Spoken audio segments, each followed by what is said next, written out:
Hola, ¿qué tal? ¿Cómo están? Mi nombre es Paola Martino. Como ya les dije en otro vídeo, que no sé si voy a montar, por eso me vuelvo a presentar. Fui emprendedora hace aproximadamente un año. Monté junto a mi compañera, a una compañera, un espacio, un microteatro que se llamaba Microar Buenavista. Lo montamos en noviembre del año de hace 2 años, el 11 de noviembre del 2017. Mal no recuerdo, 2017 exactamente. Y no, a ver, que yo soy un poco así con las fechas. Creo que fue, sí, 11 de noviembre de 2017 y lo cerramos en junio del 2018. Bueno, les voy a contar un poco así. Ya en mi otro video les expliqué cómo es emprender aquí en España, las desavenencias que se puedan presentar en el camino del emprendedor, cuáles son los requisitos para empezar un emprendimiento. Hay recursos a los que pueden optar si eres emprendedor, hay ayudas y creo que muy pocas personas conocen esas ayudas, ¿no? Nosotras, hoy voy a hablarles básicamente de todas las ayudas de las que yo me fui enterando a medida que fui empezando con el emprendimiento, ¿no? Una de las ayudas a las que nosotros optamos fue de hecho fue la ayuda que nos aprobaron y fue la ayuda en la que nos implicamos, fue la opción a un crédito, ¿ok?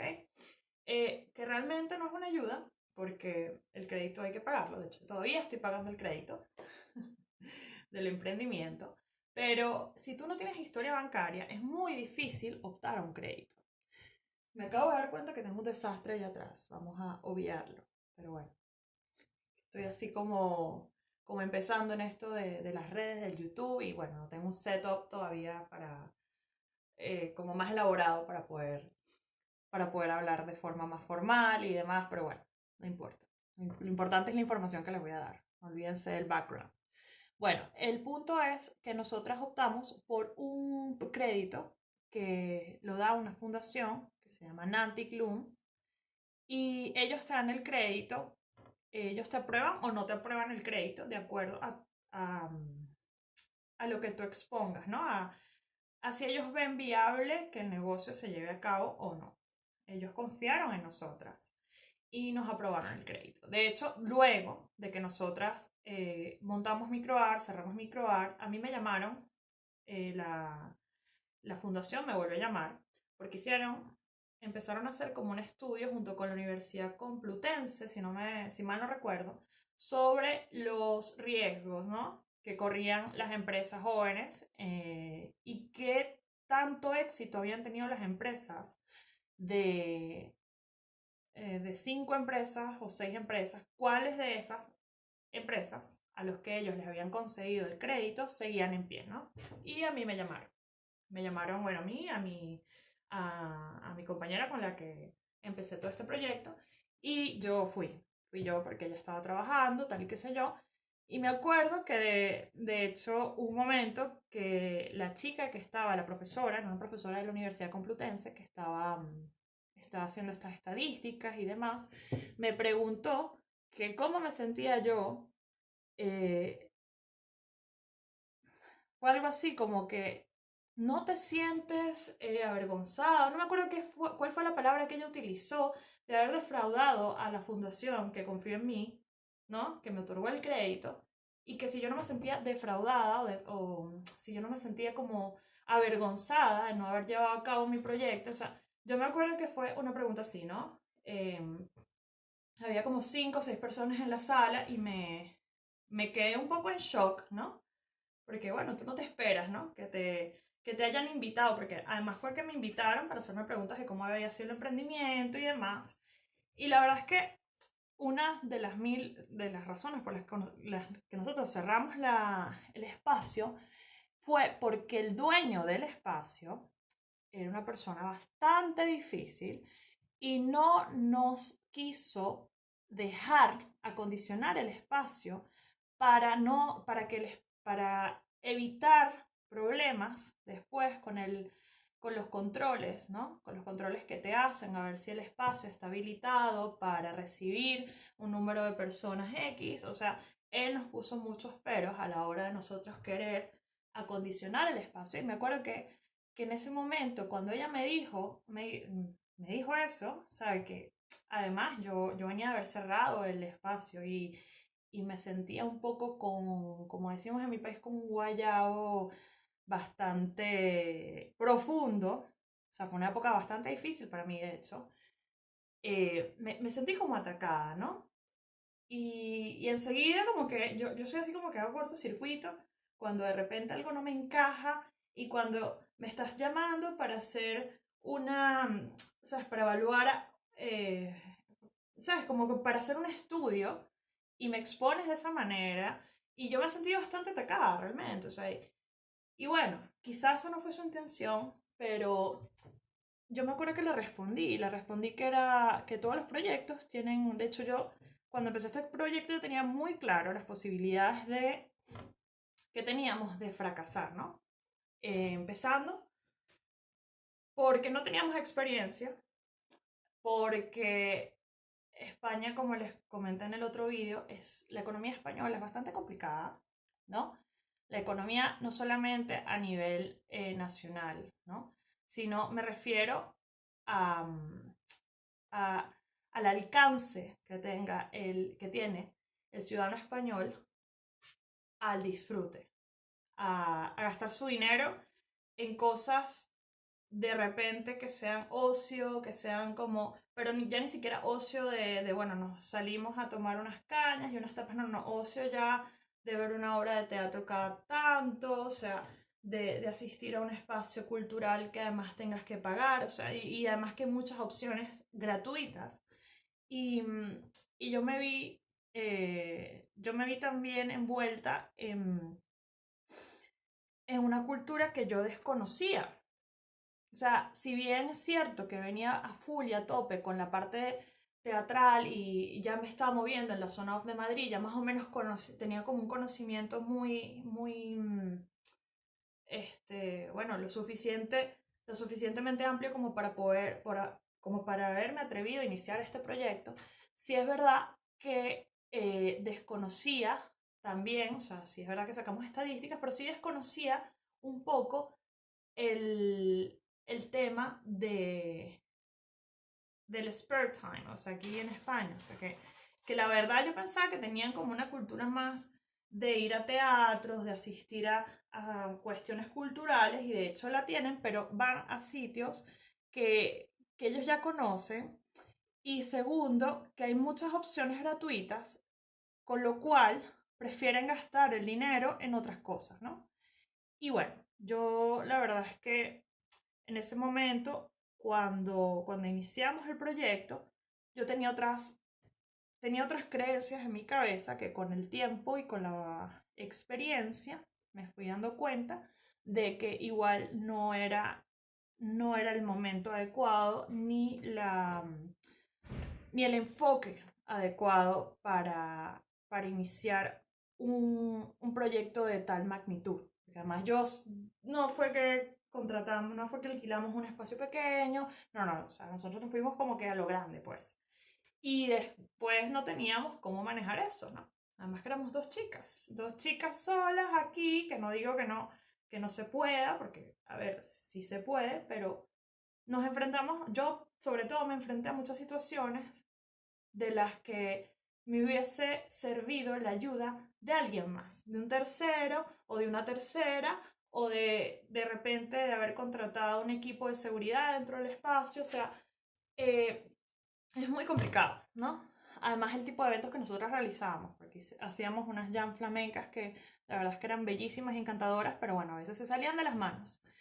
Y bueno, un poco de borrachos, yo sola, o sea, era como que un poco tumultuoso todo. Entonces, bueno, punto es que la mujer esta me pregunta eso y yo le respondo que siempre hay un punto de fracaso, o sea, cuando uno empieza un proyecto uno no cree que va a fracasar, pero lamentablemente son cosas que pasan. Y, y la verdad es que no me siento avergonzada, o sea, de no haber cumplido con mi objetivo. me sentí un poco despechada, pero no avergonzada, porque yo estoy pagando mi deuda. O sea, que al final del día eso es lo que importa. O sea, que yo estoy pagando mi deuda. Yo cumplí con mi palabra de que yo iba a pagar mi deuda. O sea, no importa si el proyecto, o sea, ya a ellos no les tiene que importar eso. En tal caso, a la que le debe importar es a mí, que quién fue que inició todo esto, ¿no? Y bueno, el punto es que para empezar un proyecto acá en Madrid, yo me fui por las ramas, ¿no? Hay muchas ayudas, ¿no? Están unas cosas que se llaman si mal no me equivoco, como hibernaderos de proyectos, ahora no me viene el nombre a la cabeza, que, que auspicia la Comunidad de Madrid, ¿no? Y, y como que ayuda a que ese proyecto se desarrolle. Depende también qué tipo de proyecto. Aquí el área tecnológica tiene mucho soporte a nivel económico y de ayuntamiento, ¿no? La parte artística no tanto, pero sí tengo entendido que la parte tecnológica sí. Y hay demasiadas opciones, no solamente a nivel de ayuntamiento, sino hay ya fundaciones que apoyan este tipo de proyectos que no tienen nada que ver con la Comunidad de Madrid. Y también hay empresas. O sea, aquí hay una cosa que yo no sabía. Muchas empresas prefieren dar parte de su capital a algún tipo de ayuda que pagar impuestos. Yo me vine a enterar de todas estas cosas después de que monté la empresa, o sea, el microteatro, ¿no? Y bueno, eh, si vas a empezar un emprendimiento, sería bueno que revisaras eso, ¿ok? ¿Qué empresas hacen eso? ¿Y qué tipo de ayudas, a qué tipo de proyectos ellos dan ese capital inicial? Otra cosa que es importante es cuando vas a iniciar, por ejemplo, vas a montar un espacio o vas a, no sé, a vender un producto, eh, el GoFunding y el crowdfunding es útil, pero tienes que saber hacerlo, ¿no? Nosotros tratamos de hacer uno y no nos salió tan bien porque teníamos las bases del crowdfunding, tiene unas bases con las que nosotros no cumplíamos, ¿no? Entonces, eso es otra opción.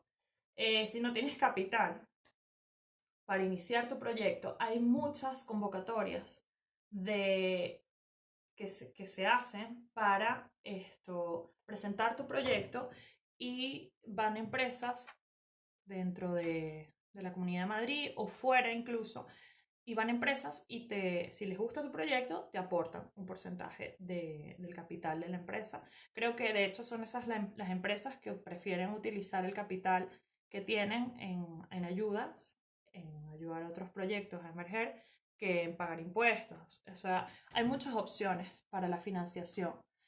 Mi recomendación es siempre tener un socio capitalista, porque aquí mi socio capitalista era mi esposo y, y bueno, la verdad es que un socio capitalista, pero un socio capitalista además que mientras menos tenga que ver contigo, mejor, ¿no? O sea, en mi caso, yo hubiese preferido que el socio capitalista hubiese de repente sido alguien ajeno, ¿no? O sea, que además pudiese aportar más capital a la empresa y de repente no alguien cercano. ¿Por qué no alguien cercano? A ver, pues por muchas razones. En este caso, mi esposo no estaba implicado para nada en esto, o sea, no le parecía viable, o sea, más que todo lo hizo fue por ayudarme, porque yo, bueno, lo convencí, tal, es mi esposo. En ese momento no estábamos, no estábamos juntos, pero él creyó en mí, más que en el proyecto. Él no creyó en el proyecto, creyó en mí.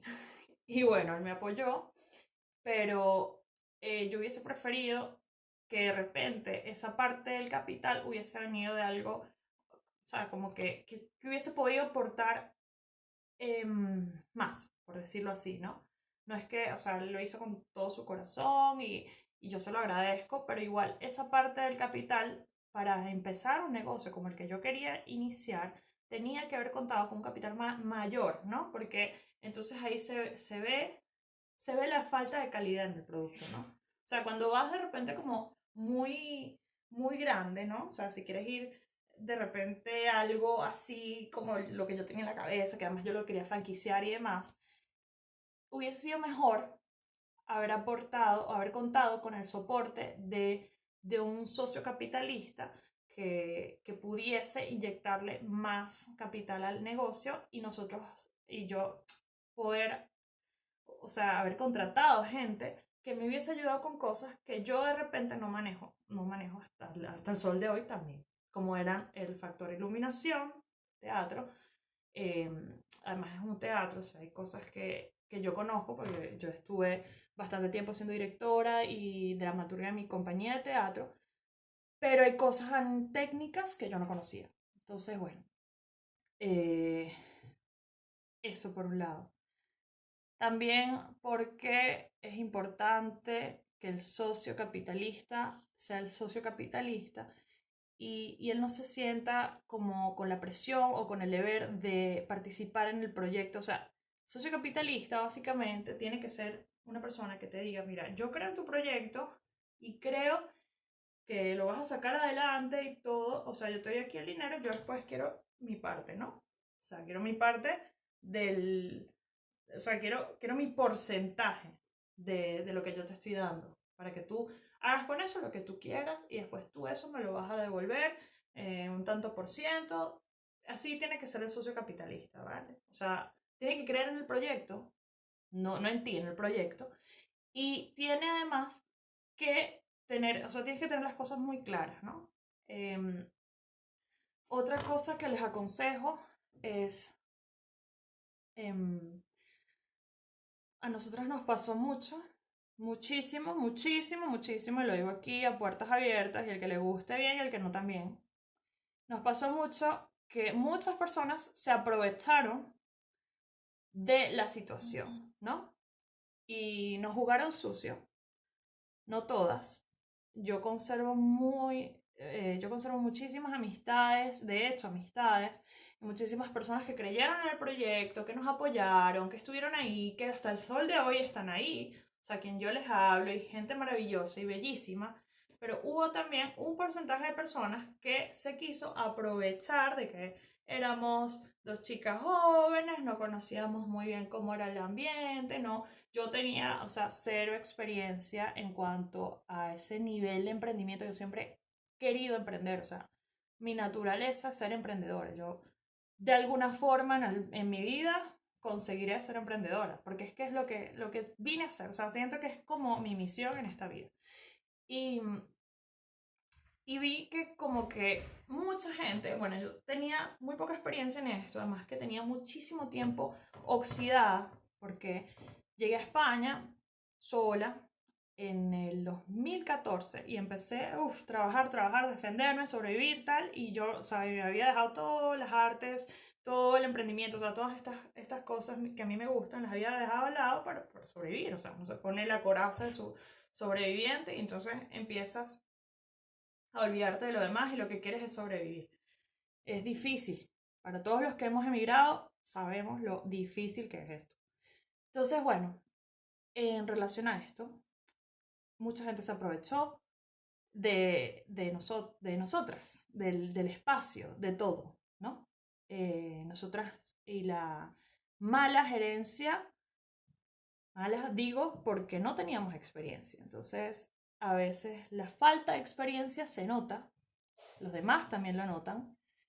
De hecho, tú, cuando miras hacia atrás, te das cuenta, lo notas también. Y dices, wow, o sea, yo sí cometí errores en este proceso. Al final no son errores, son experiencias. Y uno aprende de eso y es buenísimo y es encantador porque ahora ya tienes todas las herramientas. O sea, yo ahora tengo más herramientas que antes, ¿entienden?